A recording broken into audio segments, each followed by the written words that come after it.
میں حدیث پڑھنے لگا، حدیث قدسی، اور یہ وہ حدیث ہے جو منبر پر حضور غوث اعظم بیان کیا۔ سبحان اللہ، یہ وہ حدیث قدسی ہے جو حضور غوث اعظم اپنی تقریروں میں پڑھتے تھے، میں وہ پڑھ کے سنا رہا ہوں۔ اللہ رب العزت فرماتا ہے اذا اصیت غضبت اذا غضبت لعنت، کہ جب بندہ میری نہیں مانتا اور من مانی کرتا ہے نا، رب رسول کے چاہے پہ نہیں چلتا، من چاہے پہ چلتا ہے یا رسم و رواج پہ چلتا ہے، میری نہیں مانتا، اللہ فرماتا ہے پھر مجھے اس میں غصہ آتا ہے۔ پیدا میں نے کیا، صحت میں نے دی، نعمتیں میں نے دی، خوشیاں میں نے دی، اور میری نہیں مانتا، مجھے غصہ آتا ہے۔ اور فرمایا جس پر مجھے غصہ آتا ہے لعنت تو میں اس پر لعنت بھیجتا ہوں۔ اب لعنت چلتی کہاں تک ہے؟ فرمایا بھیجتا اس پر ہوں، اور ان اللعنت منی تبلغ السابع من الولد، میری لعنت اترتی اس ایک بدبخت پر ہے مگر اس کی 7 پشتوں تک چلتی رہتی ہے۔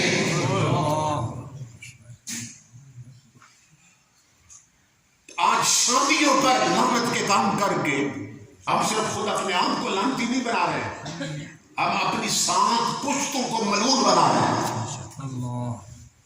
کیونکہ حدیث قدسی میں اللہ فرما رہا ہے میری لعنت 7 نسلوں تک چلتی رہتی ہے۔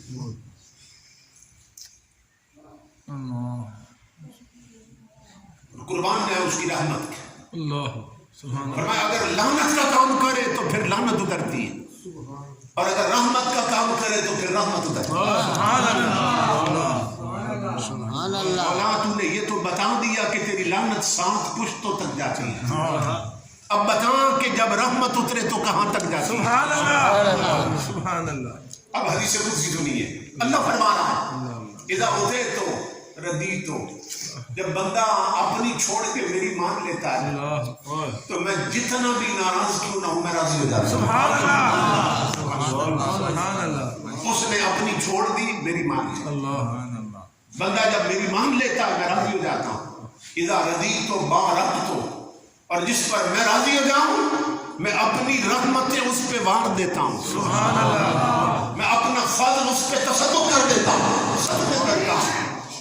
اور رحمت کہاں تک چلتی ہے؟ فرمایا لیس لبرکتی نہایا، لیس لبرکتی نہایا۔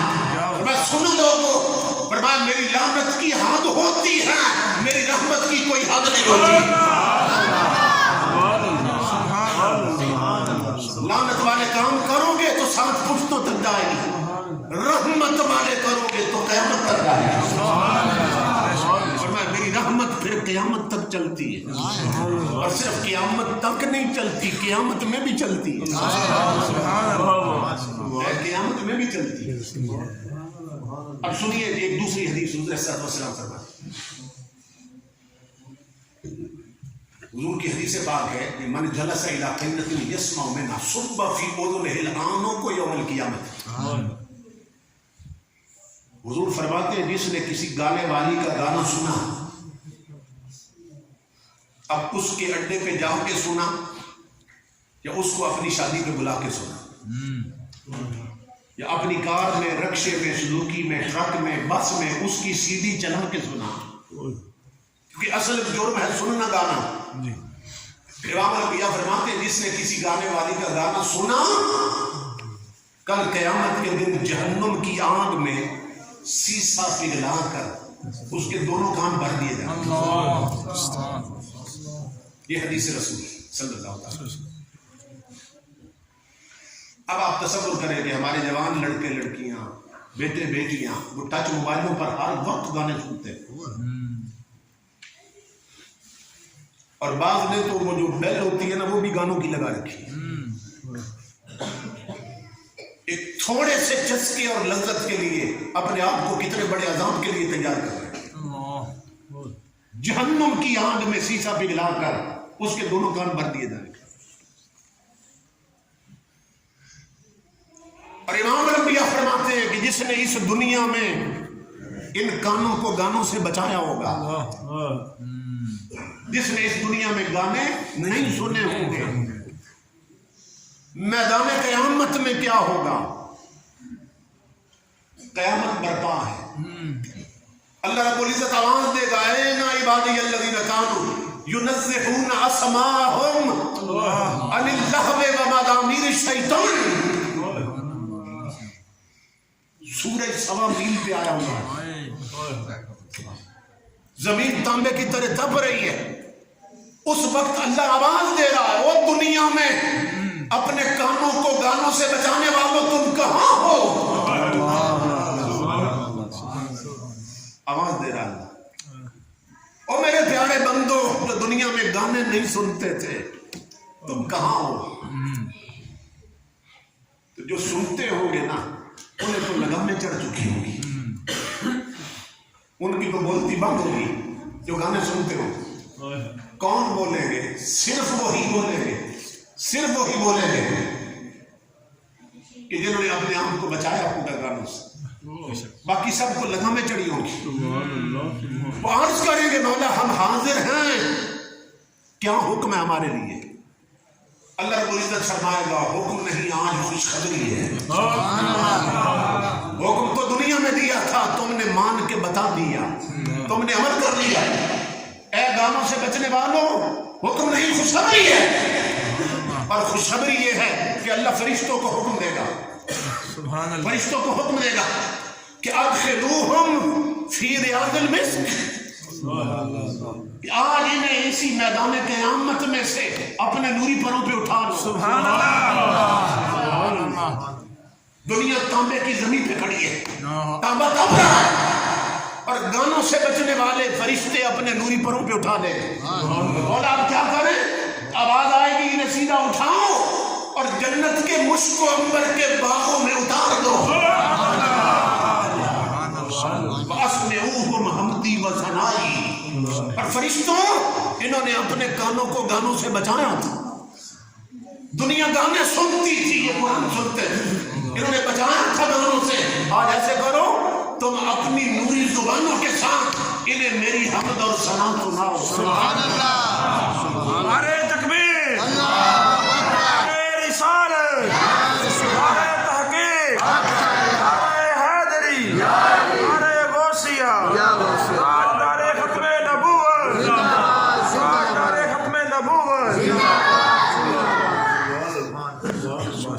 کہ جنہوں نے اپنے آپ کو گانوں سے بچا کے رکھا, جنہوں نے نغموں اور گیتوں سے بچا کے رکھا, آج فرشتوں اپنے نوری زبان کے ساتھ انہیں میری ذرا حمد سناؤ.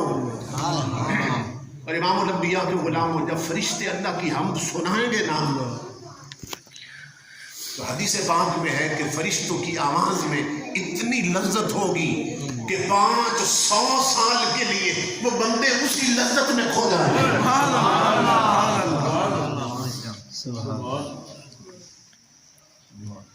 4 دن کی چاندنی ہے, پھر اندھیرے رات. ایک اور حدیث میں امام الانبیاء نے فرمایا یونصف قوم فی آخر الزمان من هذه الامہ. امام الانبیاء فرماتے ہیں میری امت میں سے آخری زمانے میں ایک گروپ ہوگا, ایک جماعت ایسی ہوگی میری امت کی ہوگی کہ جن کی شکلیں ہی بدل دی جائیں گی. شکلیں تبدیل کریں. اب غور سے سننا, صحابہ کرام حیران ہوئے جب حضور نے فرمایا نا کہ میری امت کے لوگ ہوں گے اور شکلیں بدل دی جائیں گی. انہوں نے عرض کی الیس یشهدون ان لا الہ الا اللہ وان محمد رسول اللہ. یا رسول اللہ کیا وہ کلمہ نہیں پڑھتے ہوں گے جن کی شکلیں بدل دی جائیں گی؟ اب سننا حضور نے کیا فرمایا. فرمایا بلا کیوں نہیں, کلمہ پڑھتے ہوں گے, تم کلمے پہ حیران ہو رہے ہو. فرمایا یصلون و یصومون و یحجون. فرمایا صرف کلمہ نہیں پڑھتے ہوں گے, نمازیں بھی پڑھتے ہوں گے, روزے بھی رکھتے ہوں گے, حج بھی کرتے ہوں گے, پھر بھی شکلیں بدل دی جائیں گی. اور آج دیکھ لیں ہمارے ہاں جو شادیاں ہو رہی ہیں, کئی بیچارے بزرگوں نے کئی حج کر رکھے ہیں, لیکن شادی پر ڈھولک بھی بج رہی ہے, بچیاں ویڈیو فلمیں بھی بنوا رہی ہیں, اور ناچ گانے بھی لگے ہوئے ہیں, سارا کچھ ہو رہا ہے.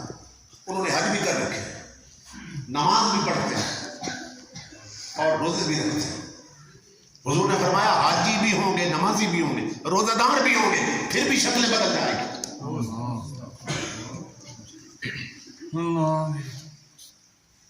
اب سننا غور سے, یہ کون سا جرم ہے کہ حج ہونے کے باوجود شکلیں بدل گئیں,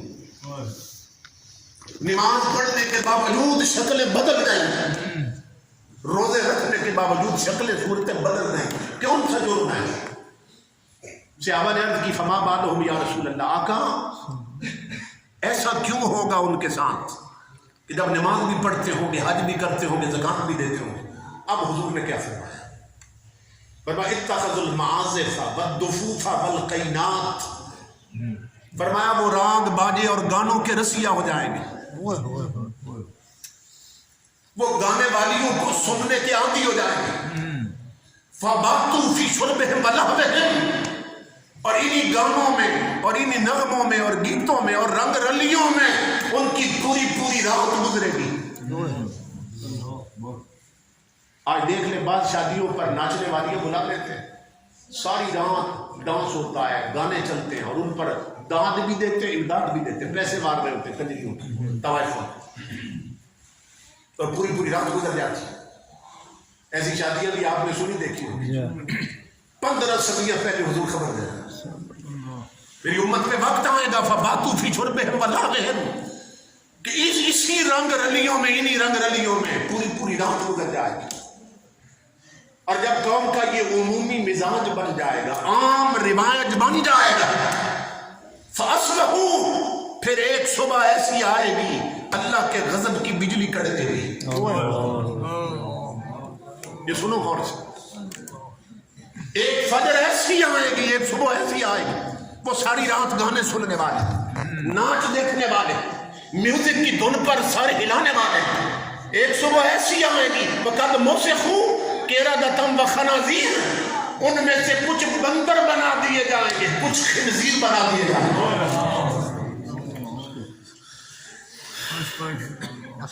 اس لیے خدا کے لیے لوگوں ان چیزوں سے بچو. خدا توفیق دے تو بچوں کی شادی ایسے کرو کہ شادی پر درس قرآن رکھ دو, شادی پر درس حدیث رکھ دو, شادی پر ذکر رسول رکھ دو. اللہ کی عزت کی قسم, اگر شادی پر حضور کا ذکر ہوا, درس قرآن ہوا, درس حدیث ہوا, تو تمہاری شادی میں صرف تمہاری برادری نہیں, مدینے والا بھی شریک ہوگا.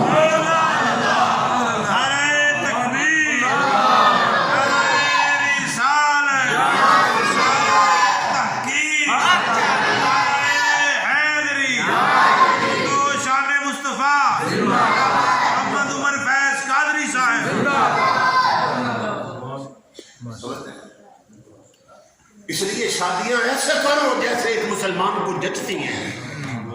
کیونکہ دیکھو نا, شادی کارڈ پہ ایک حدیث لکھی ہوتی ہے, النکاح من سنتی, حضور کی حدیث شادی کارڈ پہ لکھی ہوتی ہے کہ نکاح میری سنت ہے. کیا مطلب؟ یعنی شادی کرنا حضور کی سنت, اور حضور کی سنت پہ عمل کرنا اللہ کی عبادت ہے. ایک نکتہ سمجھانے لگا ہوں, شادی کرنا حضور کی سنت. یہ ہم 4 سنتیں پڑھتے ہیں زور سے پہلے, 4 سنتیں پڑھتے ہیں عصر سے پہلے, 2 سنتیں فجر سے پہلے پڑھتے ہیں, تو یہ سنت ہے حضور کی نا, تو ثواب ملتا ہے. تو اللہ کی عبادت, تو نکاح کرنا, شادی کرنا حضور کی سنت, اور سنت پہ عمل کرنا اللہ کی عبادت. خدا کے لیے مجھے سمجھا دو کیا کہ رب کی عبادت میں بھی ڈھول بجتے ہیں, کبھی خدا کی عبادت میں بھی گانے چلتے ہیں, کیا خدا کی عبادت میں بھی ڈانس ہوتا ہے؟ شادی کرنا حضور کی سنت ہے, لیکن اس ایک سنت کی ادائیگی پر ہم نے اتنے عزام اکٹھے کر لیے کہ کوئی ایک ہو اس کا ذکر کیا جائے. ایک سے ایک بڑی خرابی پیدا ہو گئی. یہ رسم مائیں ہوتی ہے, مائیں کی رسم, تو جانتے ہیں اصل میں یہ ہے کیا؟ رسم مائیاں پر ہمارے ہاں تو شریعت کی ہر حد توڑ دی جاتی ہے نا، وہ کچھ ہوتا ہے رسم مائیوں پر. لیکن رسم مائیاں یہ شروع کہاں سے ہوئی؟ یہ مائی ہوتی ہے نا، مائی بوڑھی عورت. جب کئی ہوں بوڑھی عورتیں تو مائیاں ہو جاتی ہیں. ایک عورت کو مائی کہتے ہیں، تو کئی عورتیں ہوں اکٹھی بوڑھی عورتیں تو مائیاں بیٹھی ہیں. سمجھ رہے ہیں؟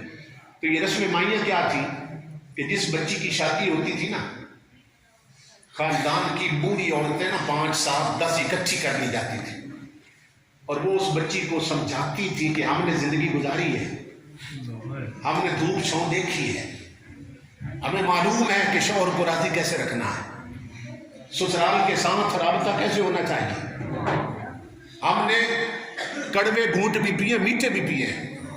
وہ مائیاں اپنی زندگی کے تجربے اسے بتاتی تھی، اس کو نصیحتیں وصیتیں کرتی تھی، اور زندگی بھر وہ مائیوں کی وصیتوں پر عمل کر کے اپنی زندگی کو جنت بنا دیتی.